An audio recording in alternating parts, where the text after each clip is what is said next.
सम्माननीय सभामुख महोदय, यस युवा सरकारको गरिमामय सदनमा हाम्रो युवा सरकारका सम्माननीय प्रधानमन्त्रीजीले म भ्रष्टाचार गर्दिन भन्नुभएको थियो।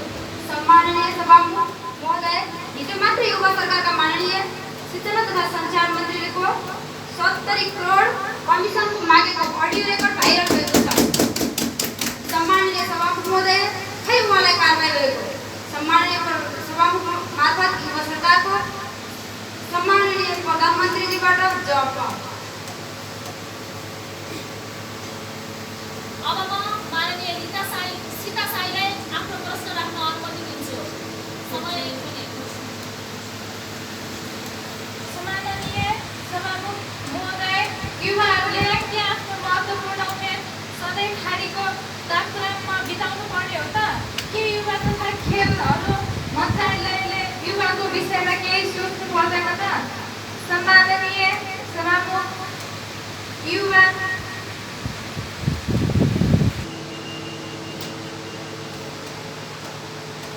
सम्माननीय सभामुख महोदय, माननीय मन्त्रीलाई म प्रश्न गर्न अनुमति चाहन्छु। भारतमा अन्य देशबाट फर्किनु भएका युवाहरूको लागि त्यसमै रोजगारको कार्यक्रम सञ्चालनको लागि युवा सरकारले कस्तो योजनाहरू बनाएको छ त? म यसबारे स्पष्ट हुन चाहन्छु। प्रश्नको उत्तर दिन अनुमति दिन्छु। सम्माननीय सभामुख महोदय, माननीय ज्यूहरूले उठाउनु भएका प्रश्नहरू निकै गहन सान्दर्भिक छन्। म त्यसको लागि माननीय ज्यूहरूलाई धेरै धन्यवाद दिन चाहन्छु। माननीय ज्यूहरूले विभिन्न विषयमा रहेर आफ्ना प्रश्नहरू राख्नु भएको छ। उहाँहरूका यावत प्रश्नले मलाई अझै यस युवा सरकारप्रति, आफ्नो सरकारप्रति लगनशील, जिम्मेवार अनि वफादार हुन बाध्य अनि सिकाएको छ भनौँ। माननीय ज्यूले प्रश्न गर्नुभएको छ कि युवा तथा सूचना तथा सञ्चार मन्त्रीले चाहिँ भ्रष्टाचार गरेको अडियो लिक भएको उहाँले आरोप लगाउनु भएको छ। त्यस सम्बन्धी म के भन्न चाहन्छु भने यस युवा सरकारले भ्रष्टाचार सम्बन्धी मैले अघि पनि भनिसके शून्य सहनशीलताको एउटा प्रावधान लिएर अघि बढेको छ। हामीले भ्रष्टाचार कहाँ कहाँ भयो भनेर खोज अनुसन्धान गर्यौँ, त्यसैले तपाईँले त्यो अडियो सुन्न पाउनुभयो। यो सरकारले भ्रष्टाचार कहाँ कहाँ भएको छ भनेर केही कदम चाल्यो अनि तपाईँले त्यो अडियो सुन्न पाउनुभयो। तत्कालै तपाईँले त्यो पनि सुन्न पाउनुहुनेछ कि यस युवा सरकारले भ्रष्टाचारहरूलाई कडाभन्दा कडा सजाय दिएर उहाँहरूलाई थुनामा थुनेको समाचार पनि तपाईँले लगत्तै सुन्न पाउनुहुनेछ। यसै गरी अर्का माननीय ज्यूले प्रश्न राख्नु भएको छ। मलाई सुन्दा पनि अलिकति स्वास्थ्यवर्धक हाँसो हाँस्न मन लाग्यो, किनभने हामीलाई थाहा नै छ अहिले विश्व कोभिड-19 अर्थात् कोरोना भाइरसले आक्रान्त भइरहेको छ। हामीले अहिलेको बजेट तर्जुमा विभिन्न क्षेत्रमा धेरै दिन सकिरहेका छैनौँ, किनकि हाम्रो देशको आर्थिक आय स्रोत पनि कम छ। यो हामी सबैलाई अवगत नै छ। त्यस सम्बन्धी हामीले कसरी आय स्रोत बढाउने भन्ने बारेमा हामी सोच्ने छौँ र सोचिसकेका पनि छौँ।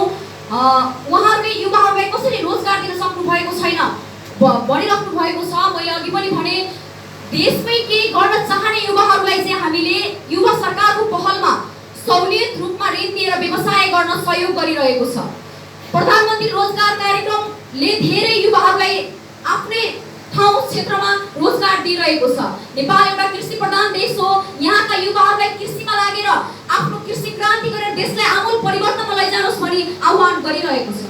विभिन्न उद्योग कल कारखानाहरूमा तपाईँहरूको सहभागी होस् भनेर पनि हामीले उहाँहरूलाई प्रोत्साहित गरिरहेका छौँ। यसै गरी अर्का माननीय ज्यूले भन्नुभएको छ कि भारत तथा तेस्रो मुलुकबाट आउनुभएका युवाहरूलाई तपाईँले कसरी व्यवस्थापन गरिरहनु भएको छ? माननीय ज्यू, तपाईँले हेर्न सक्नुहुन्छ हामीले दिन रात नभनी राति नसुतेर दिनमा नखाएर पनि हामी उहाँहरूलाई कसरी कुशल व्यवस्थापन गर्न सकिन्छ भनेर लागि परेका थियौँ। तपाईँहरूको त्यसमा साथ समर्थन चाहिन्थ्यो, किनकि अहिले यो भाइरसबाट विश्व नै आक्रान्त भइरहेको छ। तपाईँहरूबाट विरोधका ती आवाजहरू मात्रै उठ्ने होइन, तपाईँहरूबाट समर्थनका आवाजहरू उठ्ने हो र हामीमा हातमा हात अनि काँधमा काँध राखेर अघि बढ्ने समय हो। हामीले यस सम्बन्धमा के गर्न सकिन्छ त? हामीले यदि राहत बाँड्ने नै हो भने राहत बाँड्दाखेरि हाम्रो यस युवा सरकारले थान्न सक्ने भन्दा बढी खर्च हुने देखियो। त्यसैले हामीले बिहान बेलुका छाप टाड्न नसक्ने त्यो घर धुरियामले पत्ता लगाएर उहाँहरूलाई मात्र राहत बाँड्यो। धेरैजना त यहाँ सडक समेत आउन भ्याउनु भयो कि राहत किन बाँडेन यो सरकारले? म प्रश्न पार्न चाहन्छु।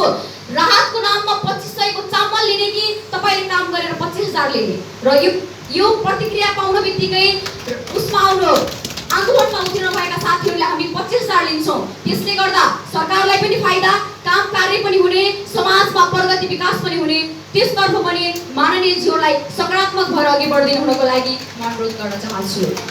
अघि यो समय भनेको कोभिड-19 लाई पार गर्ने भएको कारणले गर्दा हामीले त्यता बढी समय बढी बजेट दिन सकेका छैनौं। यसमा हाम्रो कमजोरी हो या हाम्रो यो बाध्यता पनि हो भन्न चाहन्छु। भौगोलिक विपदा भएको कारण पनि धेरै सामुदायिक विद्यालयमा हामीले खेल मैदान बनाउन सकिरहेका छैनौं।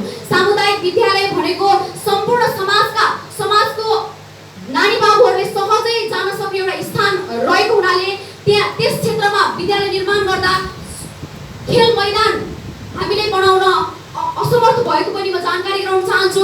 त्यसका लागि हामीले सिक्तामा विभिन्न रङ्गशालाहरू पनि बनाउने तयार बजेट विनियोजन गरिरहेका छौं। कोभिड-19 को व्यवस्थापनमा भएको खर्च र यसमा हामीले गरेको मेहनतको बारेमा पनि माननीय ज्यूहरूले प्रशंसा नगरे पनि समर्थन गरिदिनु हुन म अनुरोध गर्दछु।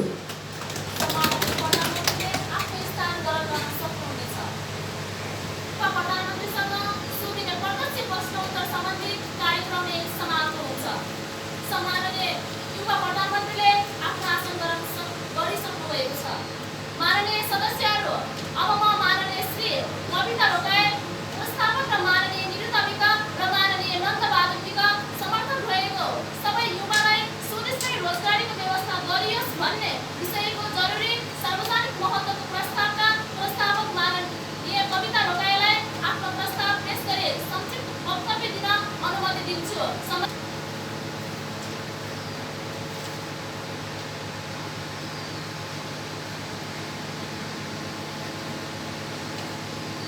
सम्माननीय सभामुख महोदय, माननीय सदस्यहरू, सबै युवालाई स्वदेशमा नै रोजगारीको व्यवस्था गरियोस् भन्ने विषयको जरुरी सार्वजनिक महत्त्वको प्रस्ताव। समय र औचित्य। आज नेपालमा प्रतिवर्ष 4,50,000 युवा श्रम बजारमा प्रवेश गर्दछन्। यी मध्ये अधिकांश युवा विदेश पलायन भइसकेको अवस्था छ। वैदेशिक रोजगारी मध्ये अधिकांश युवा विदेश तथा पलायन भइसकेको अवस्था छ। वैदेशिक रोजगारीमा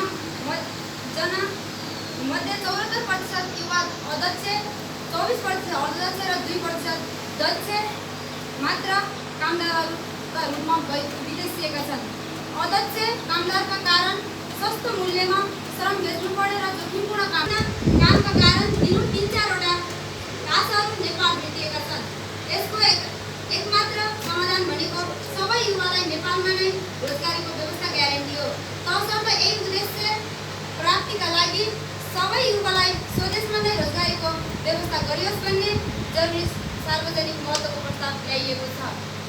अत यस प्रस्तावको पक्षमा उभिएर यसलाई प्रस्तावको समर्थन गर्न अनुमति दिन्छु।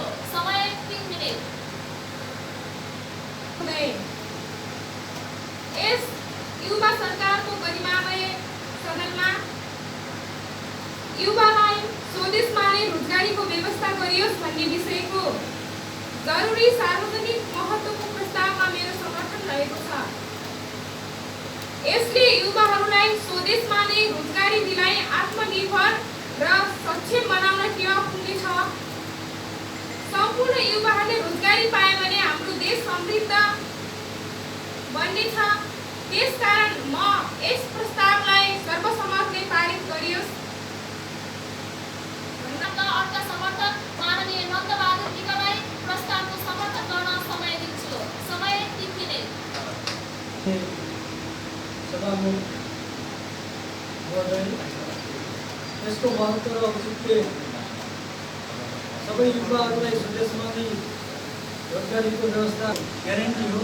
तर तसर्थ यही उद्देश्य प्राप्तिका लागि सबै युवालाई स्वदेशमा नै रोजगारीको व्यवस्था गरियोस् भन्ने जरुरी सार्वजनिक महत्त्वको प्रस्ताव ल्याएका छौँ। अनि माननीय सदस्यहरूको नाम प्राप्त भइसकेको छ। अब म माननीय कौशिला मन्त्रीलाई उक्त प्रस्तावमाथिको छलफलमा भाग लिन समय दिन्छु। समय 3 मिनेट। माननीय सदस्यहरू दिलाउनु पर्यो। युवाहरूलाई चाहिने श्रम उनीहरूले श्रम काम भन्दा रोजगार सँगसँगैको काम गर्नु पर्यो र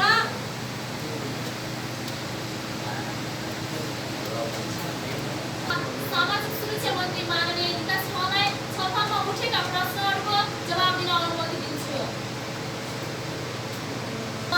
र यसको विपक्षमा हुने माननीय सदस्यहरूले हुन्न भन्नुहोला। यो प्रस्तावको पक्षमा हुने माननीय सदस्यहरूले हुन्छ भन्नुहोस्। यसको विपक्षमा हुने माननीय सदस्यहरूले हुन्न भन्नुहोस्। हुन्न भन्ने आवाज सुनिएन। तसर्थ सबै युवालाई स्वदेशमै रोजगारीको व्यवस्था गरियोस् भन्ने विषयको जरुरी सार्वजनिक महत्त्वको प्रस्ताव सर्वसम्मतिले पारित भएको घोषणा गर्दछु। युवा सरकारको नीति र कार्यक्रम 2077-78 माथिको छलफल जारी रहन्छ। छलफलमा भाग लिन चाहने माननीय सदस्यहरूको नाम प्राप्त भइसकेको छ। अब म माननीय शान्तबहादुर विकलाई बोल्न समय दिन्छु।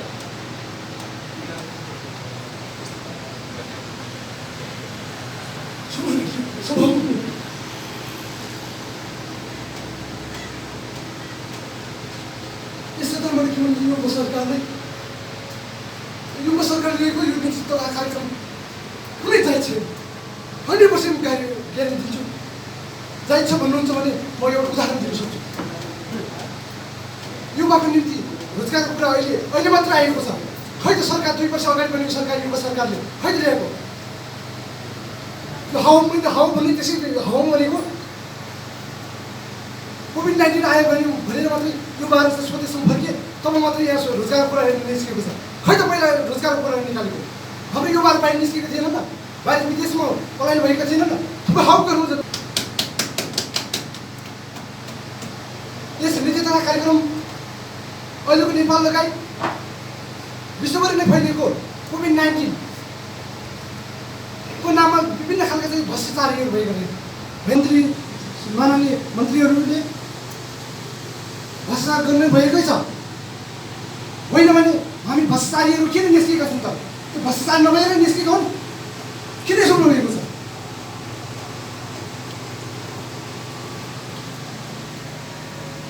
रोजगार दिउँ खै त रोजगार युवाको सङ्ख्या कति छ भन्नुहोस्।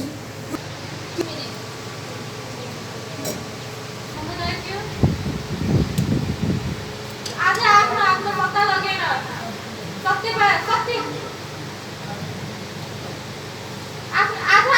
आफ्नो पत्ता लगेर चलाएको आज मात्र होइन 20 वर्षपछि देखिन्छ भन्नुहुन्छ हजुरहरू। 20 वर्ष आज भने लागु भएपछि 20 वर्षपछि देखिने, आज लागु छैन भने 20 वर्षपछि कसरी देखिन्छ? र म यो भन्न चाहन्छु कि पछिमा रहेका कार्यकर्ताहरू मात्र पालन पोषण गरेर होइन, ती गरिब र दुखिया जनताहरूलाई पनि केही राहत दिनुपर्छ र उनीहरूलाई अवसर दिनुपर्छ। त्यो अवसरको लागि कार्यक्रम सञ्चालन गर्नुपर्छ।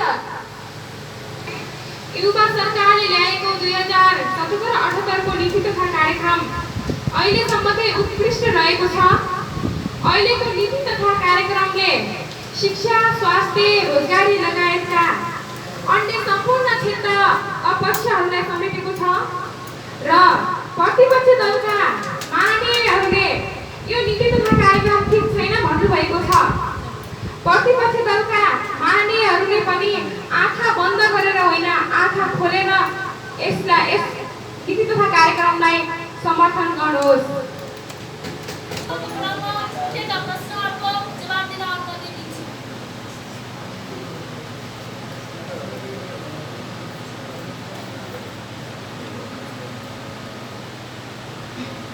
हाम्रो यस युवा सरकारले ल्याएको नीति तथा कार्यक्रम राष्ट्रपतिद्वारा यस सम्मानित सदनमा पेश भइसकेको छ। पेश गर्नुभएकोमा म महामहिम राष्ट्रपतिज्यूलाई धन्यवाद दिन चाहन्छु। नीति तथा छलफल कार्यक्रममा माननीयज्यूहरूले निकै गहन प्रश्नहरूको उठान गर्नुभएको छ। भन्नुभएको छ युवाहरूलाई कहाँ रोजगार दिनुभयो? 2 वर्ष बितिसक्दा पनि यो सरकारले के हेरिरहेको छ? माननीयज्यू तपाईँले यो म प्रतिपक्षी हुँ यसको समर्थन गर्नु हुँदैन भनेर प्रधानमन्त्री प्रधानमन्त्री रोजगार कार्यक्रम हामीले नै सुरु गरेका हौँ। त्यसको बारेमा तपाईँ ज्ञात हुनुहुन्छ, तर पनि अज्ञात जस्तो गरिरहनु भएको छ।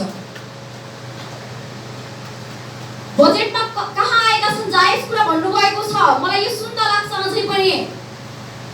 माननीयज्यू, तपाईँ नीति तथा कार्यक्रममा गहन अध्ययन गर्नुहोस्। विरोध गर्नु नै छ भन्दैमा जायज कुरालाई पनि अजुवाको भरमा विरोध नगर्नुहोस्। कोभिड-19 को रोकथाम तथा नियन्त्रणका लागि यो सरकारले छुट्याएको बजेट निकै प्रशंसनीय छ र म यसमा आफू सन्तुष्ट भएको जानकारी पनि गराउन चाहन्छु। अहिलेको यस्तो कोभिड-19 को समयमा विद्यालयहरू खुल्न सकिरहेका छैनन्। त्यसको बावजुदमा हामीले वैकल्पिक शिक्षा कसरी विद्यार्थीलाई पढाउन सक्छौं भनेर हामीले वैकल्पिक शिक्षाका लागि सोचिरहेका छौं। हामीले रेडियो टेलिभिजनद्वारा विद्यार्थी नानी बाबुहरूलाई कसरी पठन पाठन गराउन सकिन्छ भनेर हामी त्यस विरुद्ध लागिरहेका छौं। सञ्चार, यातायात, रङ्गशाला जस्ता विभिन्न क्षेत्रमा युवा सरकारले छुट्याएको बजेट निकै राम्रो छ। माननीयज्यूहरूले निकै विरोधमा विरोध थप्नु भएको छ। उहाँहरूले भन्नुभएको छ कि दुखी जनताहरूलाई तपाईले कहाँ समावेश गराउनु भयो। तपाईलाई म आग्रह गर्न चाहन्छु, हामीले एक घर एक धाराको प्रावधान लिएका छौं। नेपाल उज्यालो कार्यक्रम ल्याएका छौं। हामीले लोड सेडिङ मुक्त गरेका छौं। हामीले विद्युत आफ्नो देशमा उत्पादन गरेर निर्यात गरेका छौं। त्यो पनि तपाईले जानिदिनु हुन बुझिदिनु हुनको लागि म अनुरोध गर्न चाहन्छु।